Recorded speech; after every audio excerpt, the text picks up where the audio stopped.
Bienvenidos a este nuevo podcast, Entre el Miedo y el Destino. Un espacio donde contamos lo que se esconde tras los titulares. Hoy hablamos del desplazamiento forzado, un fenómeno que no solo ocurre en tierras lejanas, sino también aquí, al lado nuestro. Porque cuando una persona pierde su hogar, no solo pierde un techo, sino también una parte de su historia.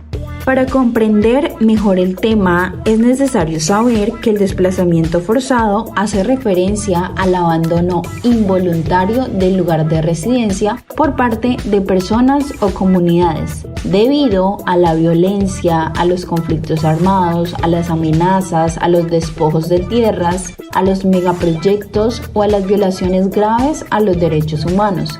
En Colombia está profundamente relacionado con el conflicto armado, la presencia de actores armados ilegales como guerrillas y paramilitares y dinámicas de control territorial asociadas al narcotráfico, la ganadería y la minería.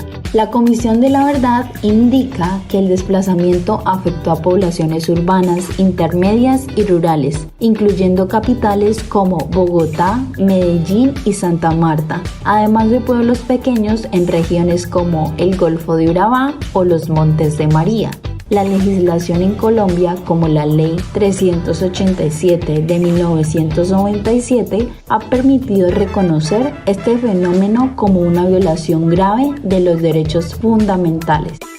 Ahora bien, para entender realmente cómo se ha gestado esta situación, analizaremos los antecedentes políticos, sociales y culturales que han alimentado el desplazamiento forzado en Colombia. A pesar de ser un hecho ampliamente reconocido, se convirtió en una problemática generalizada en Colombia a finales del siglo XX y a comienzos del siglo XXI. Sus raíces provienen de procesos de éxodo y destierro que datan desde la época de la colonización y la independencia. El desplazamiento, por lo tanto, no puede ser considerado como un fenómeno reciente, sino como un elemento estructural que caracteriza transversalmente la historia colombiana, partiendo de diferentes procesos de despojo y expulsión de población.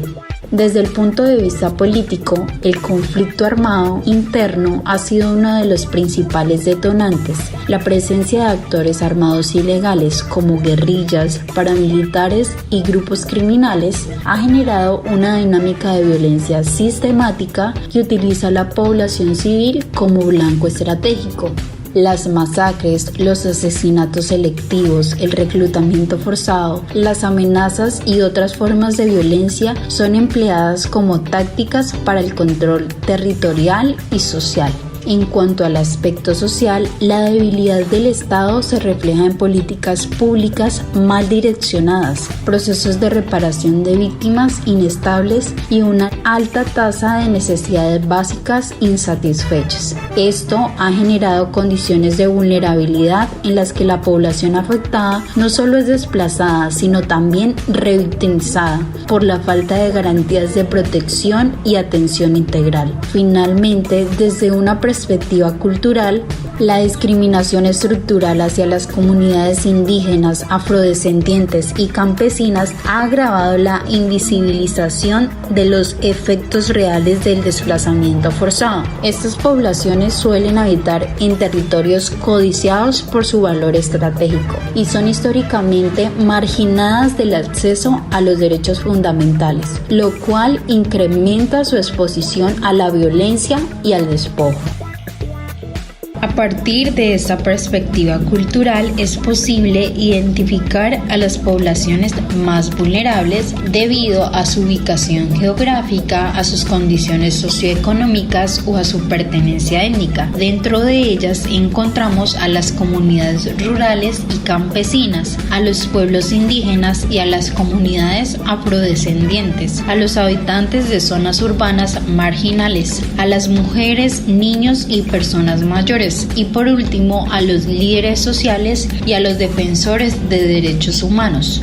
Es así como el desplazamiento forzado en Colombia revela una realidad compleja, donde la violencia, el abandono estatal y la desigualdad estructural se combinan para expulsar a las poblaciones más vulnerables de sus territorios. No se trata solo de un problema de movilidad o migración, sino de una profunda crisis humanitaria que despoja a las personas de su hogar, de su identidad y de sus derechos más básicos.